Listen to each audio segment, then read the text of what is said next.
पिता पुत्र संवाद का आरंभ, जीव की मृत्यु तथा नरक गति का वर्णन।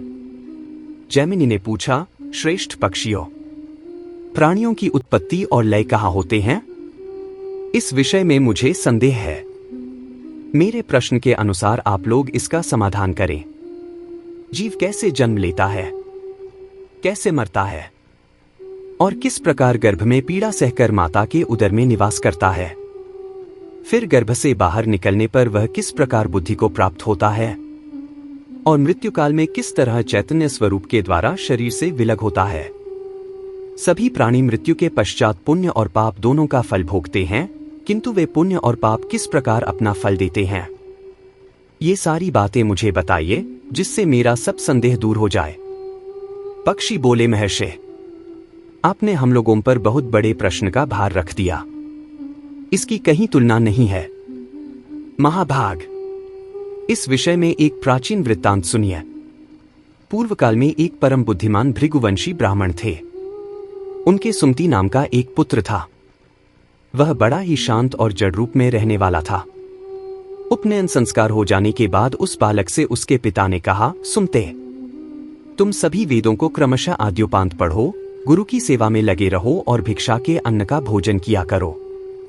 इस प्रकार ब्रह्मचर्य की अवधि पूरी करके गृहस्थाश्रम में प्रवेश करो और वहां उत्तम उत्तम यज्ञों का अनुष्ठान करके अपने मन के अनुरूप संतान उत्पन्न करो। तदंतर वन की शरण लो और वानप्रस्थ के नियमों का पालन करने के पश्चात परिग्रह रहित सर्वस्वत्यागी सन्यासी हो जाओ। ऐसा करने से तुम्हें उस ब्रह्म की प्राप्ति होगी जहां जाकर तुम शोक से मुक्त हो जाओगे। इस प्रकार अनेकों बार कहने पर भी सुमति जड़ होने के कारण कुछ भी नहीं बोलता था। पिता भी स्नेहवश बारंबार अनेक प्रकार से ये बातें उसके सामने रखते थे। उन्होंने पुत्र प्रेम के कारण मीठी वाणी में अनेक बार उसे लोभ दिखाया। इस प्रकार उनके बार बार कहने पर एक दिन सुमति ने हंसकर कहा, पिताजी, आज आप जो उपदेश दे रहे हैं उसका मैंने बहुत बार अभ्यास किया है। इसी प्रकार दूसरे दूसरे शास्त्रों और भांति भांति की शिल्पकलाओं का भी सेवन किया है। इस समय मुझे अपने 10,000 से भी अधिक जन्म स्मरण हो आए हैं। खेद, संतोष, क्षय, वृद्धि और उद्य का भी मैंने बहुत अनुभव किया है। शत्रु, मित्र और पत्नी के संयोग वियोग भी मुझे देखने को मिले हैं। अनेक प्रकार के माता पिता के भी दर्शन हुए हैं। मैंने हजारों बार सुख और दुख भोगे हैं। कितनी ही स्त्रियों के विष्ठा और मूत्र से भरे हुए गर्भ में निवास किया है। सहस्रों प्रकार के रोगों की भयानक पीड़ाएं सहन की हैं। गर्भावस्था में मैंने जो अनेकों प्रकार के दुख भोगे हैं, बचपन, जवानी और बुढ़ापे में भी जो क्लेश सहन किए हैं, वे सब मुझे याद आ रहे हैं। ब्राह्मण, क्षत्रिय, वैश्य और शूद्रों की योनियों में, फिर पशु, मृग, कीट और पक्षियों की योनियों में तथा राजसेवकों एवं युद्ध में पराक्रम दिखाने वाले राजाओं के घरों में भी मेरे कई बार जन्म हो चुके हैं। इसी तरह अब की बार आपके घर में भी मैंने जन्म लिया है। मैं बहुत बार मनुष्यों का भृत्य, दास, स्वामी, ईश्वर और दरिद्र रह चुका हूं। दूसरों ने मुझे और मैंने दूसरों को अनेक बार दान दिए हैं। पिता, माता, सुहृद, भाई और स्त्री इत्यादि के कारण कई बार संतुष्ट हुआ हूं और कई बार दीन होकर रोते हुए मुझे आंसुओं से मुंह धोना पड़ा है। पिताजी, यही इस संसार चक्र में भटकते हुए मैंने अब वह ज्ञान प्राप्त किया है जो मोक्ष की प्राप्ति कराने वाला है। उस ज्ञान को प्राप्त कर लेने पर अब यह ऋक्, यजु और सामवेदोक्त समस्त क्रियाकलाप गुण शून्य दिखाई देने के कारण मुझे अच्छा नहीं लगता। अतः जब ज्ञान प्राप्त हो गया तब वेदों से मुझे क्या प्रयोजन है? अब तो मैं गुरु विज्ञान से परितृप्त, निरीह एवं सदात्मा हूं। अतः 6 प्रकार के भाव विकार, जन्म, सत्ता, वृद्धि, परिणाम, क्षय और नाश, दुख, सुख, हर्ष, राग तथा संपूर्ण गुणों से वर्जित उस परम द्वरूप ब्रह्म को प्राप्त होऊंगा। पिताजी, जो राग, हर्ष, भय, उद्वेग, क्रोध, अमर्ष और वृद्धावस्था से व्याप्त है तथा कुत्ते, मृग आदि की योनि में बांधने वाले सैकड़ों बंधनों से युक्त है, उस दुख की परंपरा का परित्याग करके अब मैं चला जाऊंगा।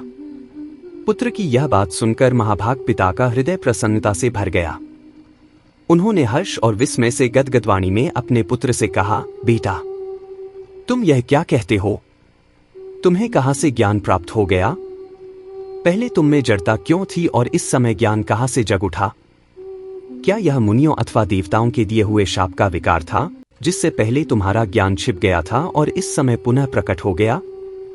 मैं यह सारा रहस्य सुनना चाहता हूं। इसके लिए मेरे मन में बड़ा कौतूहल है।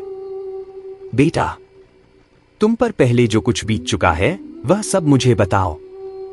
पुत्र ने कहा, पिताजी, मेरा जो यह सुख और दुख देने वाला पूर्व वृत्तांत है उसे सुनिए। इस जन्म के पहले पूर्व जन्म में जो कुछ था वह सब बताता हूं। पूर्व काल में मैं परमात्मा के ध्यान में मन लगाने वाला एक ब्राह्मण था। आत्मविद्या के विचार में मैं पराकाष्ठा को पहुंचा हुआ था। मैं सदा योग साधन में संलग्न रहता था। निरंतर अभ्यास में लगने, सत्पुरुषों का संग करने, अपने स्वभाव से ही विचार परायण होने, तत्वमसी आदि महावाक्यों के विचारने और तत्पदार्थ के शोधन करने आदि के कारण उस परमात्म तत्व में ही मेरी परम प्रीति हो गई। फिर मैं शिष्यों के संदेह का निवारण करने वाला आचार्य बन गया। फिर बहुत समय के पश्चात मैं एकांत सेवी हो गया, किंतु देवात अज्ञान से सद्भाव का नाश हो जाने के कारण प्रमाद में पड़कर मेरी मृत्यु हो गई। तथापि मृत्युकाल से लेकर अब तक मेरी स्मरण शक्ति का लोप नहीं हुआ। मेरे जन्मों के जितने वर्ष बीत गए हैं उन सब की स्मृति हो आई है। पिताजी, उस पूर्व जन्म के अभ्यास से ही जितेंद्रिय होकर अब फिर मैं वैसा ही यत्न करूंगा जिससे भविष्य में फिर मेरा जन्म न हो। मैंने जो दूसरों को ज्ञान दिया था उसी का यह फल है कि मुझे पूर्व जन्म की बातों का स्मरण हो रहा है। केवल त्रयी धर्म कर्मकांड का सहारा लेने वाले मनुष्यों को इसकी प्राप्ति नहीं होती। अतः मैं इस प्रथम आश्रम से ही संन्यास धर्म का आश्रय ले एकांत सेवी हो आत्मा के उद्धार के लिए यत्न करूंगा। अतः महाभाग, आपके हृदय में जो संशय है उसे कहिए, मैं उसका समाधान करूंगा। इतनी सी सेवा से भी आपकी प्रसन्नता का संपादन करके मैं पिता के ऋण से मुक्त हो सकूंगा। पक्षी कहते हैं, तब पुत्र की बात पर श्रद्धा करते हुए पिता ने उससे वही बात पूछी जो आपने अभी संसार में जन्म ग्रहण करने के संबंध में हम लोगों से पूछी है। पुत्र ने कहा, पिताजी, जिस प्रकार मैंने तत्व का बारंबार अनुभव किया है उसे बतलाता हूं, सुनिए। यह क्षणभंगुर संसार चक्र प्रवाह रूप से अजर है, निरंतर चलते रहने वाला है, कभी स्थिर नहीं रहता। तात, आपकी आज्ञा से मैं मृत्युकाल से लेकर अब तक की सब बातों का वर्णन करता हूं। शरीर में जो गर्मी या पित्त है वह तीव्र वायु से प्रेरित होकर जब अत्यंत कुपित हो जाता है उस समय बिना ईंधन के ही उद्दीप्त हुई अग्नि की भांति बढ़कर मर्मस्थानों को विदीर्ण कर देता है।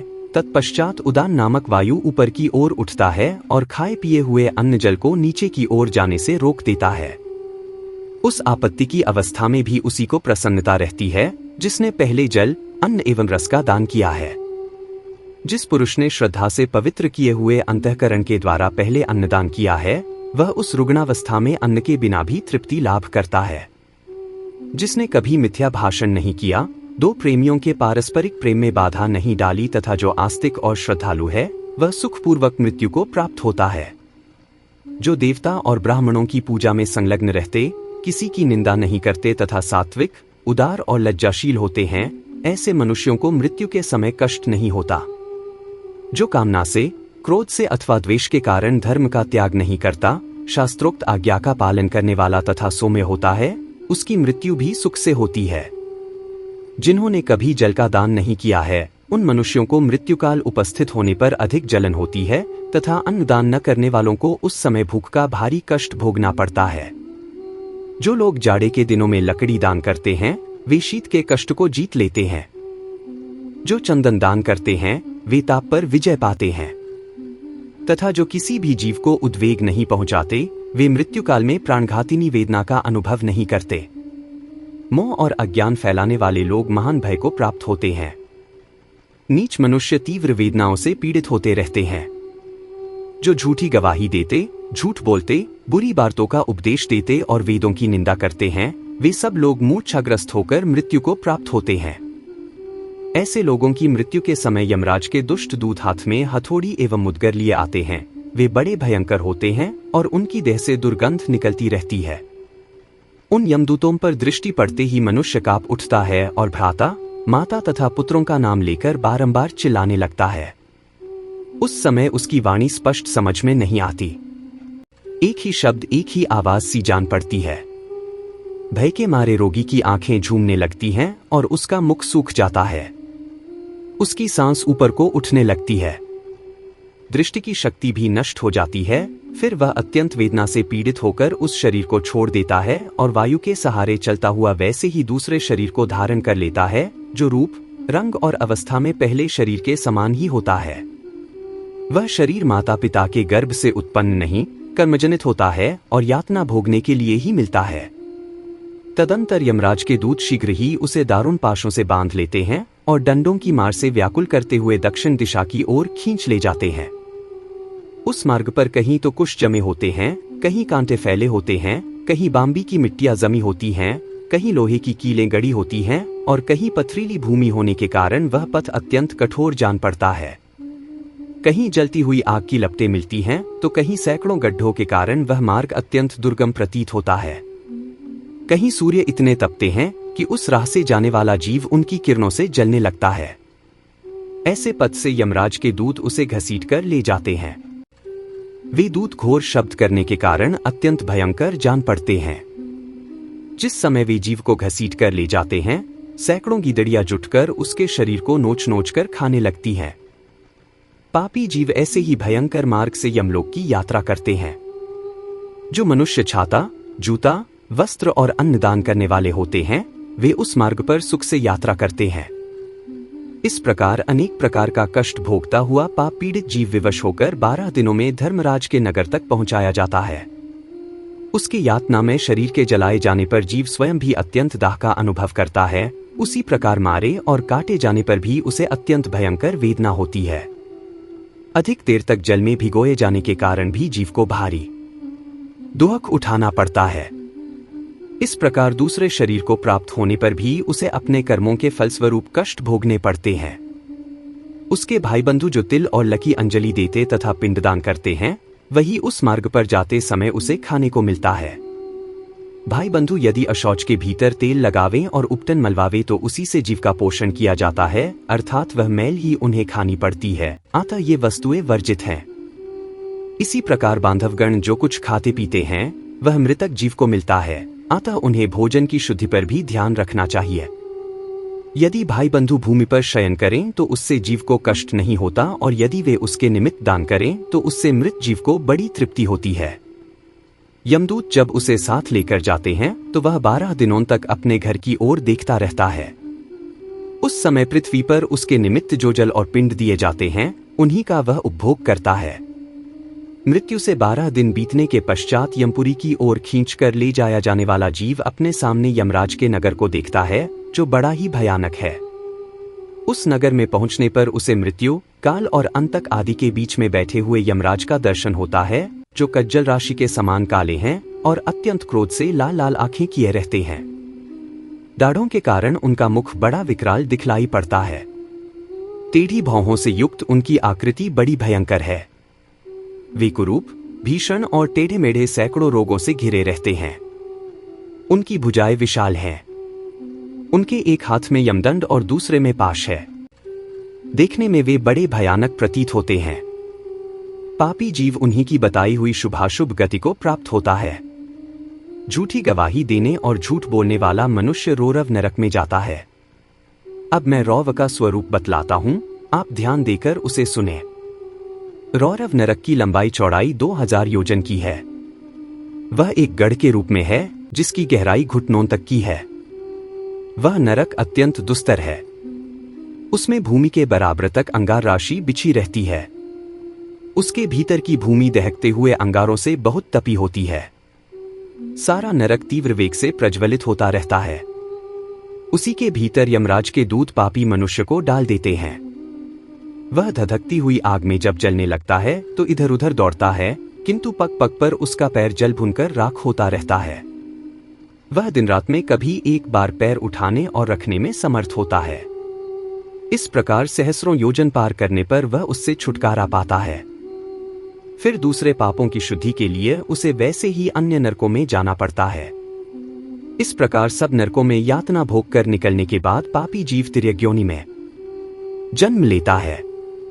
क्रमशः कीड़े मकोड़े, पतंग, हिंसक जीव, मच्छर, हाथी, वृक्ष आदि, गौ, अश्व तथा अन्यान्य दुखदायिनी पाप योनियों में जन्म धारण करने के पश्चात वह मनुष्य योनि में आता है। उसमें भी वह कुरूप, कुबड़ा, नाटा और चांडाल आदि होता है।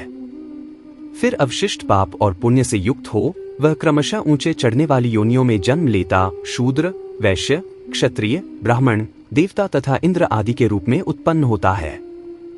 इस प्रकार पाप करने वाले जीव नरकों में नीचे गिरते हैं।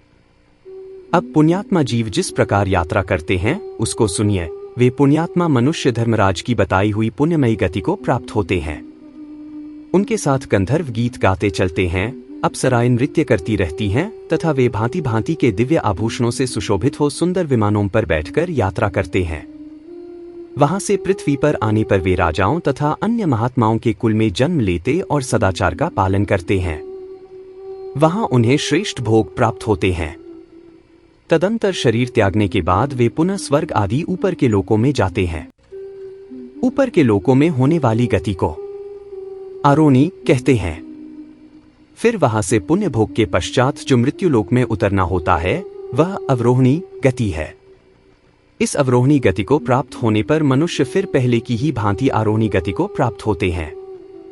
ब्रह्मशः जीव की जिस प्रकार मृत्यु होती है वह सब प्रसंग मैंने आपसे कह सुनाया।